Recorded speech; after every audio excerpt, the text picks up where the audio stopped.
Hi guys, trust all is well with you. I am being asked at least 10 times a day about what's happening on the plywood market. It's like, hello Alexander, what's happening with all the plywood in the world? Alex, where has all the plywood gone? Здравствуй, как дела? Где фанера? Hello Alexander, can I get some plywood? So I decided to post this short video trying to explain or better understand it myself what's really happening in the plywood world. Please keep in mind this is just my personal opinion, but I trust myself and I have some 15 years experience in plywood production and trade, so I should not be 100% mistaken. I've got a classical economical education, so I normally explain everything as a supply and demand.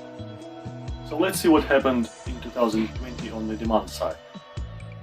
Most of my friends had to stay at home during the whole year, so they were doing a lot of renovations.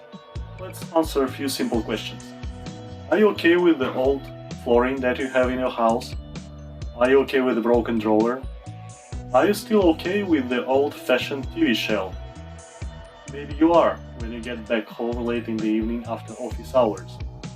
But are you okay if you stay at home 24/7 and your wife? So households created a lot of demand to plywood factories during last year. Many industries were up, like construction, house building, furniture, flooring, DIY segment. Let's take another industry as an example, automobile. Many flights were cancelled during 2020, but you can always take your car, hook a trailer and go somewhere. Or you can pack your RV, hook a horse trailer and drive far away from your home. And that created a lot of demand to plywood as well. I talked to many plywood traders and they said that their sales during 2020 were just about the same or maybe 1 or 2% less 2019.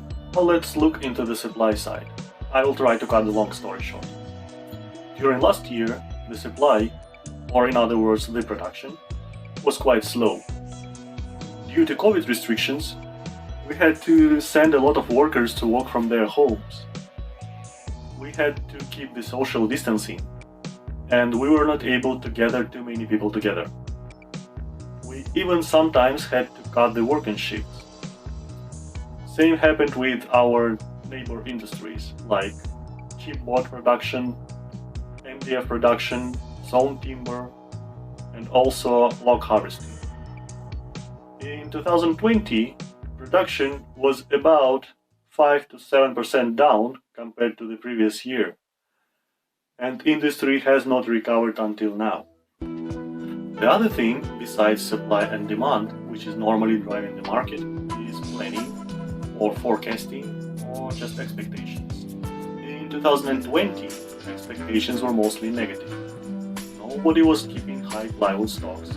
Everybody was trying to cut his purchasing down, because you simply didn't know if you are going to work next month or you will have to close your trading business. So what do we have at the end? The supply or the production is 5 to 7% down. The demand or the consumption is about at the same level, or maybe 1 or 2% less.